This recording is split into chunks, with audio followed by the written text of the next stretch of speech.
au kalladzi marra ala qaryatin.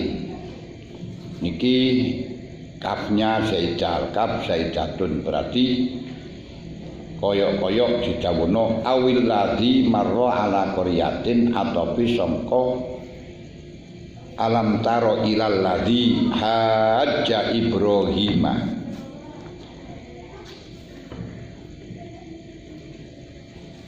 Ketika orang-orang kafir, orang-orang tidak mempercayai kepada Nabi Muhammad, ini ku sing ditawuaken walladzina kafaru awliya'umut taghutu yukhrijunahum minan nuri ilal zulumat ulaika ashabun nari hum fiha khalidun. Katakan Muhammad kepada mereka-mereka, alam taro ilal ladzi haja Ibrahima fi rabbih, apakah dia tidak pernah melihat, tidak pernah berangan-angan orang-orang yang telah mendebat itu yang adu hujjah, yang munazoroh, yang bantahan, yang membantah yang membantah Nabi Ibrahim tentang ketuhanan Tuhannya Nabi Ibrahim.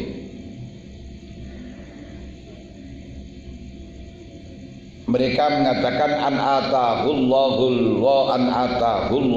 mulka. Biro Ibrahim an atahullahul mulka.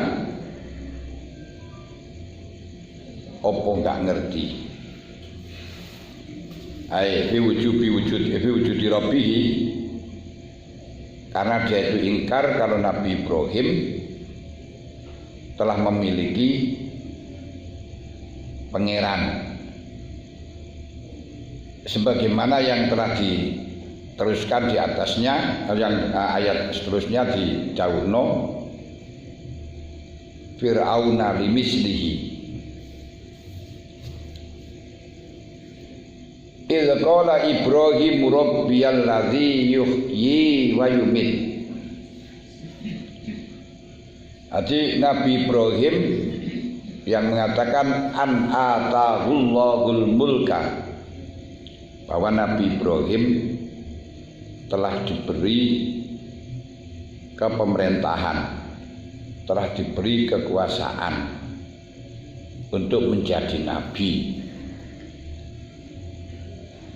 Dia nggak percaya kalau Nabi Ibrahim itu menjadi nabi, nggak percaya kalau Nabi Ibrahim itu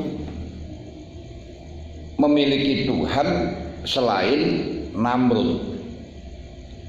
Seakan-akan mereka minta dalil kepada Nabi Ibrahim yang menunjukkan atas wujudnya Tuhan yang telah disembah oleh Nabi Ibrahim. Jadi omongannya orang-orang yang tidak bertanggung jawab kan, ayo Tuhanmu di ketokno, pangeranmu ketokno, ini biasa. Nah, kalau katanya kamu punya Tuhan, datangkan Tuhanmu, coba mengerin, mana wujudnya, di mana? Nah, Ibrahim mengatakan Rabbiyal ladzi yuhyi wa yumit. Tuhanku adalah yang membikin orang itu hidup, Tuhanku yang bikin orang itu mati. Lalu umatnya Nabi Ibrahim yang tidak percaya mengatakan, qala ana uhyi wa umit, saya bisa membunuh seseorang dan bisa menghidupkan seseorang. Ketika ada orang hidup dibiarkan, berarti dia telah menghidupkan. Kalau enggak percaya saya bisa mematikan orang, saya bunuh mati. Ini kan ya Isa. Setelahnya dijawab itu oleh Nabi Ibrahim, dikatakan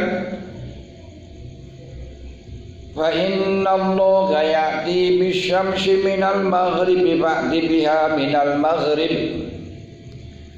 Tuhanku, pangeranku tidak hanya bisa membuat hidup dan tidak hanya bikin mati, tapi Tuhanku bisa mendatangkan matahari dari timur ke barat. Sekarang kalau kamu betul-betul mengaku Tuhan wahai Namrud, fa'ti biha minal maghrib, datangkan sekarang matahari dari barat, waliin dari barat menuju ke timur. Ake jajal. Fabuital ladzi kafar yo pusing meneh. Fabuital bingung orang-orang yang kufur. Wallahu la yahdil qaumal zalimin. Memang orang-orang zalim itu tidak diberi hidayah oleh Allah Ta'ala. Ini kalau kita punya ayat niki saja sama nangan-nangan. Wallahu la yahdil qaumal zalimin. Kalau ada orang zalim tidak mau sholat, tidak mau puasa, bahkan menganiaya, menyuruh memanggil hartanya orang lain, itu jawabannya hanya satu. Kenapa? Yaitu karena Allah tidak memberi petunjuk. Hanya itu saja. Orang kafir kenapa jawabannya? Wallahu la yahdil qaumal zalimin.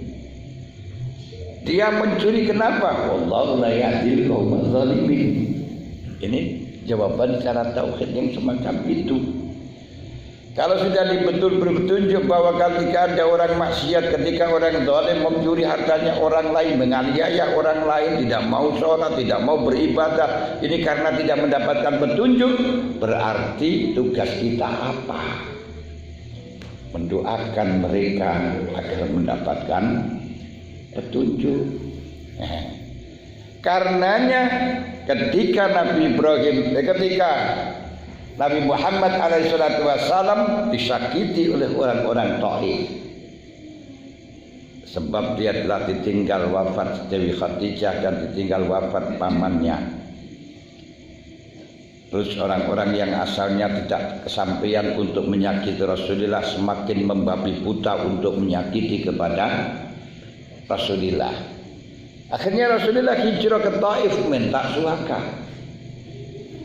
Apa yang terjadi dengan Raja Taif? Di situ malah diteriakin, dikumpulkan manusia untuk menyakitinya sampai giginya rompal, kakinya bengkak.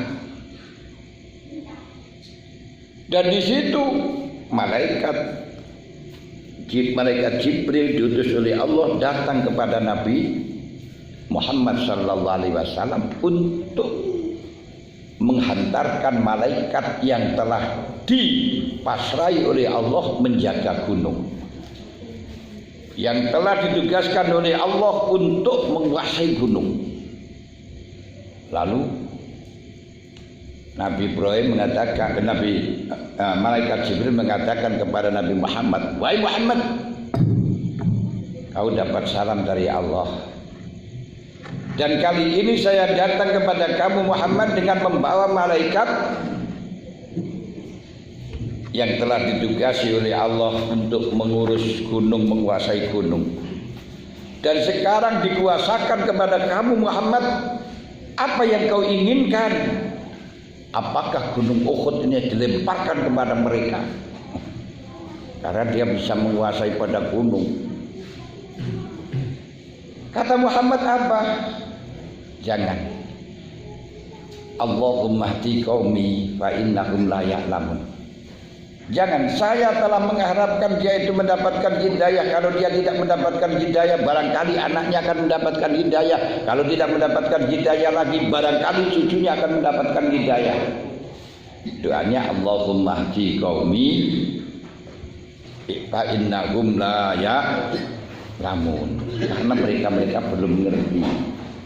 Karena mereka tidak mendapatkan hidayah. Berilah petunjuk, berilah hidayah ya Allah. Loh, ngeten. Niki doa kita, kalau kamu disakitin orang, dia sebenarnya itu karena tidak tahu dengan kamu tidak dapat hidayah. Kalau dia dapat hidayah, gak akan menyakiti kepada kamu. Makanya kalau menyakiti kepada kamu, jangan didoakan mereka celaka. Doakan Allahumma hdi qaumi fa innahum la ya'lamun. Ini sifatnya Nabi Muhammad, akhlaknya Nabi Muhammad yang luar biasa.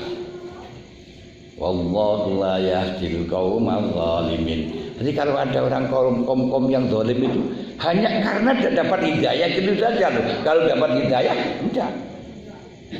Hidayah itu artinya petunjuk ilmu. Tidak ngerti. Makanya yang menentukan sikap seseorang walaupun tujuannya sama, itu yang membedakan hanya ilmu. Sebenarnya semua manusia itu tujuannya sama, ingin bahagia di dunia dan di akhirat. Orang yang pekerjaannya maling itu juga ingin bahagia di dunia dan akhirat. Orang yang jualan apem, itu juga ingin bahagia dunia akhirat. Kalau nggak percaya orang-orang yang sowan kepada Mbak Jelani yang minta penglarisan, kamu tanyakan. Dia juga ingin bahagia dunia akhirat. Bosok tukang bal-balan, yo ingin dunia akhirat. Orang yang menumpuk-numpuk harta juga ingin bahagia dunia akhirat. Orang yang para aulia, para ulama menjauhi harta sampai dirinya merasa kesulitan, tidak mendapatkan apa-apa, itu pun juga demi mendapatkan bahagia dunia akhirat. Tapi kok bisa berbeda hal ini, kenapa dan mengapa? Yang membedakan adalah ilmu, hidayah.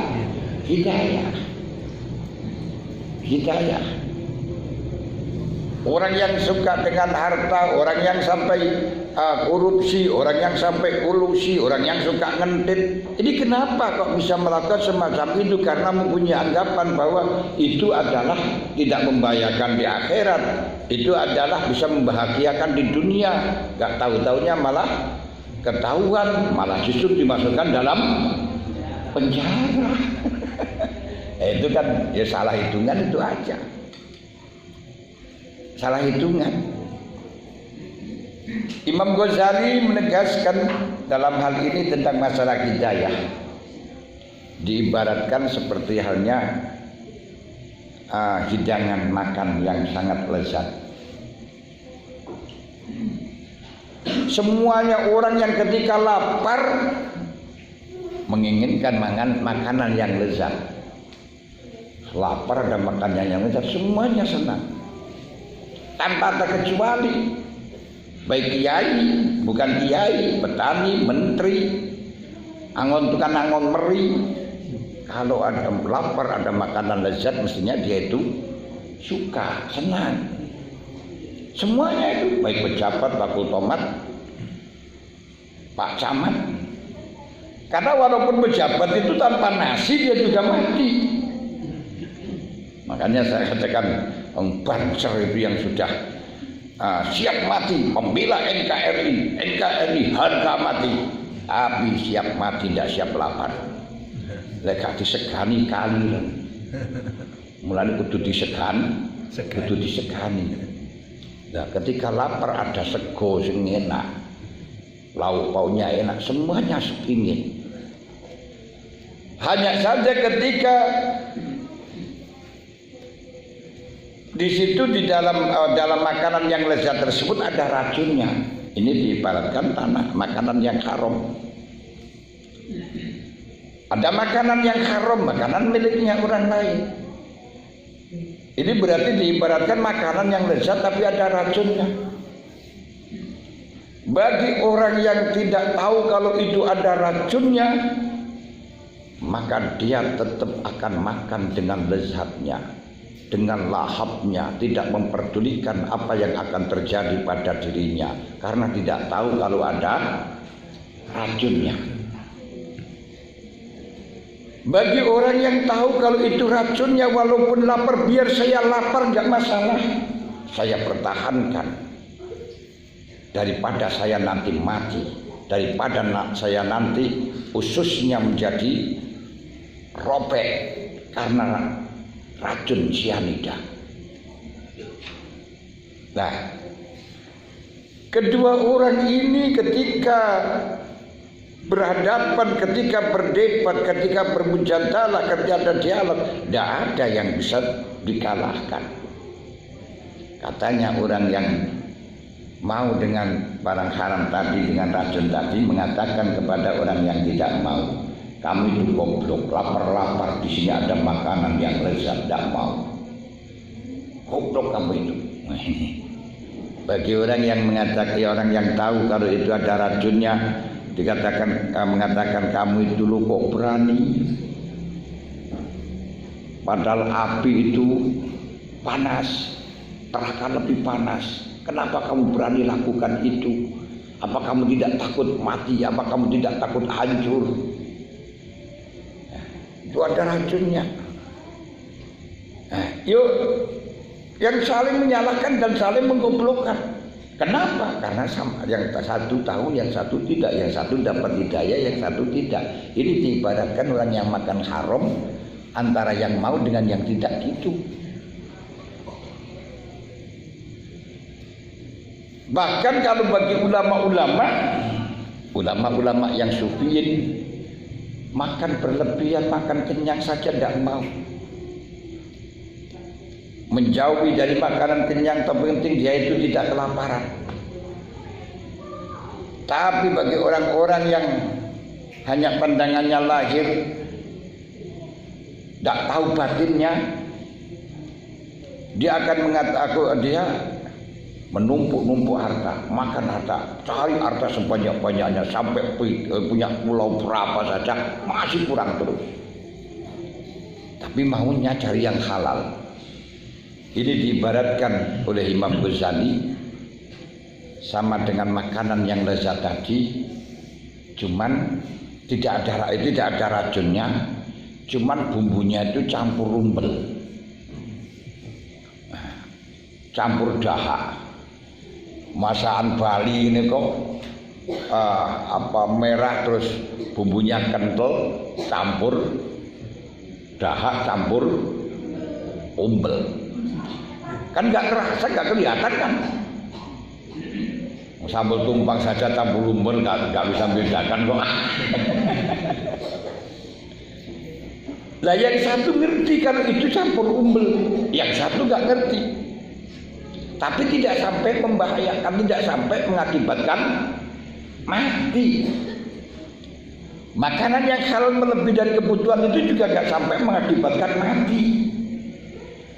Bagi orang yang tidak tahu kalau itu ada umbelnya, mengolok-olok kepada orang yang tidak mau makan. Kenapa kamu hanya makan sedikit? Mari kita makan bersama-sama, enaknya seperti ini, ada asin-asinnya.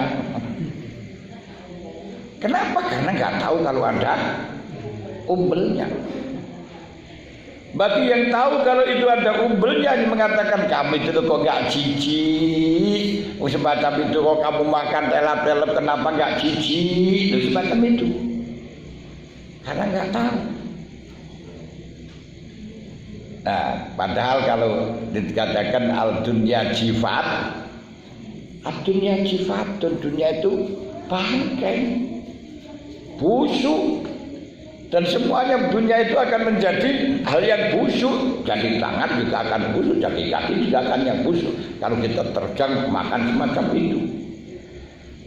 Ini kenapa? Karena hidayah. Wallahu la yahdil qaumal zalimin. Masya Allah, singkat padat Allah Ta'ala di dalam menyampaikannya ini dulu. Kalau kita kembangkan, masya Allah, luar biasa semacam ini. Bahkan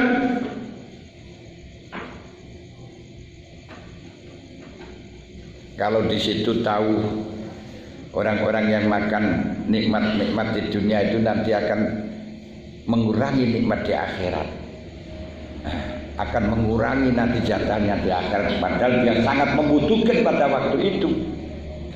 Bagi yang tahu semacam itu, maka dia akan sedikit saja di dunia, nanti biar saya bisa mendapatkan di akhirat. Karena di akhirat saya sangat membutuhkan, waktu itu sudah tidak ada orang jual nasi pecel, tidak ada orang jual nasi tumpang.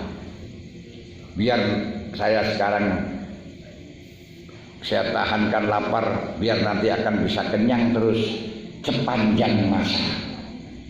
Sebab orang yang paling kenyang di akhirat adalah orang yang paling lapar di dunia. Orang yang banyak kenyangnya di dunia, orang yang banyak laparnya di akhirat. Orang yang banyak hausnya di dunia, orang yang banyak segarnya di akhirat, dan lain sebagainya. Maka dari itu seorang sufi memilih dia itu mengurangi makan, mengurangi kelezatan. Kenapa? Karena khawatir kekurangan nanti di akhirat. Karena khawatir dia itu tidak mendapatkan di akhirat. Karena Allah Ta'ala mengatakan, azhabtum tayyibatikum fil hayatid dunya wastamta'tum biha fal'ana tujzauna adzabal huni bima kuntum tastakbirun wa bima kuntum tastakbirun. Besok itu katanya Allah, azhabtum tayyibatikum fil hayatid dunya, keenaanmu, kenikmatanmu sudah kau habiskan di dunia. Wastamta'tum biha, dan kamu sudah berenak-enakan di dunia.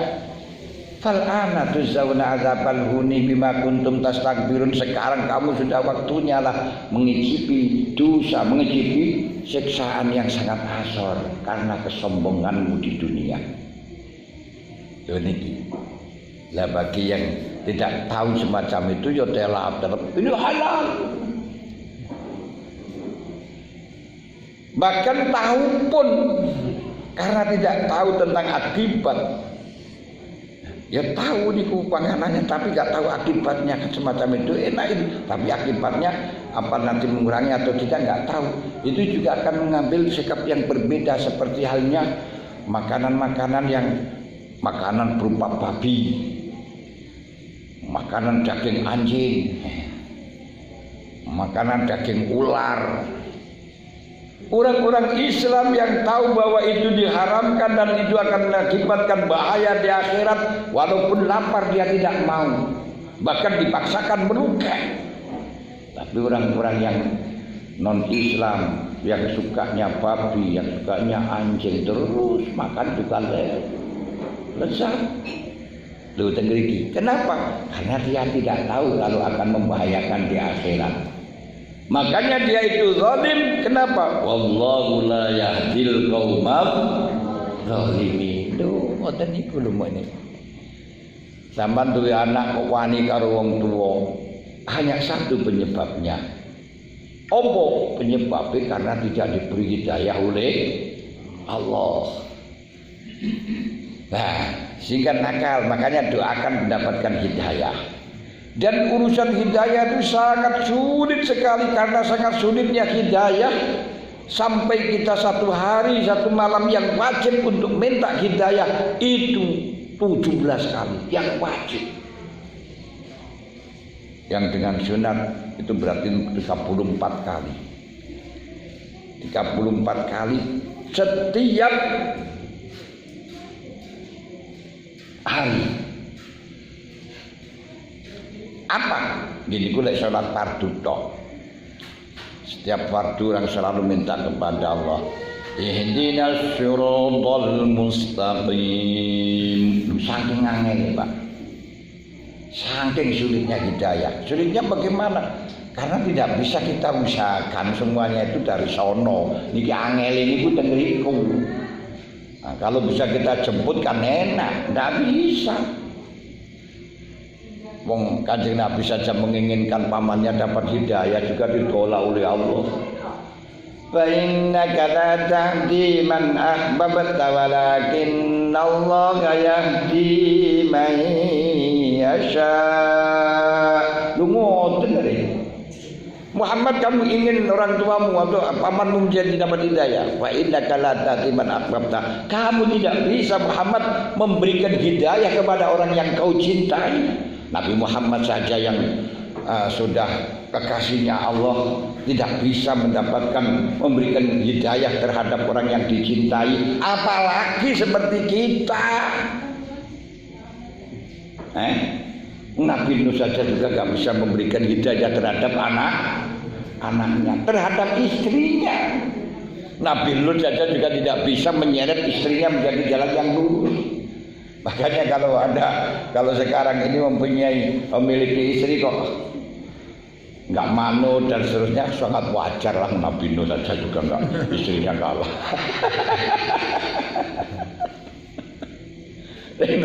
Ya nggak manut lah. Nabi Lut saja istrinya juga nggak manut tuh. Tapi dengan Nabi Nuh juga ditolak. Dengan Nabi Lut juga gak ditolak. Karena dengan istri yang nakal semacam gak taat itu akan bisa mengakibatkan makrifat kepada Allah. Apa makrifatnya? Kamu akan tahu, inilah gak dapat hidayah. Makrifat, kamu tahu bahwa itu karena oleh Allah tidak ditunjukkan gak dapat hidayah. Itu adalah dikatakan makrifat, sampai yang tahu. Jangan terus menargetkan istrinya harus alim, harus tahu, harus ngerti. Gak bisa. Saking sulitnya kita mendapatkan hidayah. Makanya setiap sholat hadirkan dalam hatimu ketika mengatakan ihdinas siratal mustaqim. Ihdinas siratal mustaqim, yang paling hanya lesannya yang berbunyi tapi hatinya tidak hadir. Innallaha la yaqbalu doa al-ghafil. Allah tidak menerima doanya orang yang lupa. Nah, kita sholat yo saudara maknanya saja nggak hadir kok, lesannya saja umi-umi. Ini kilo masalah ini. Bukan hadirkan ihdinas siratal mustaqim. Lek maca padha, lek suarane padha. Ihdinas siratal mustaqim. Tapi yang hadirkan, Anda minta betul-betul minta hidayah, dituntun pada jalan yang benar. Jalan yang benar bagaimana?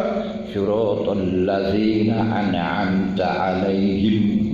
Jalannya orang-orang yang mendapatkan nikmat darimu ya Allah. Ghairil maghdubi 'alaihim. Bukan jalannya orang-orang yang kau murkai. Waladhdallin, dan bukan jalannya orang-orang yang tersesat. Niku sing wajib ditulas. Mengko ditambahi waktu duduk di antara tahiyat, di antara sujud dua. Rabbighfirli warhamni wajburni warfa'ni warzuqni wahdini wa'afini wa'fu anni. Duniku mengko dalam dunia ya Allahumma hdina siratal mustaqim terus. Saking angeli golek hidayah,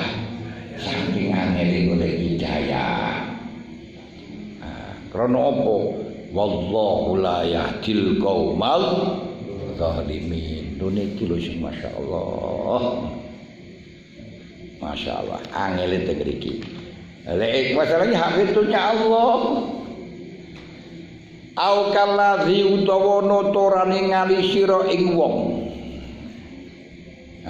Wong niki kap siadah. Faedahnya untuk takkid. Marro kang liwat sapa allazi ala qaryatin ing atase desa. Wa ya kali utawi desa sing dimaksud desa ten iki adalah Baitul Maqdis. Desa adalah waya iku Baitul Maqdis, oleh numpak oleh mlaku rokiban kali numpaki ala khimarin ing atase khimar. Wakila alati Korea alati Marabia alati Korojamina al-Uluf. Ini itu beberapa ribu orang yang keluar dari desa. Yang kemarin telah disebutkan disebabkan ada taun ana penyakit kaum ulufun hadarul mau tonton muhitun bil kafirin. Wakilan itu Baitul Maqdis. Mereka liwat, dia adalah laki-laki yang liwat di Baitul Maqdis dengan rakiban kali numpak anak iman. himar niku keledai.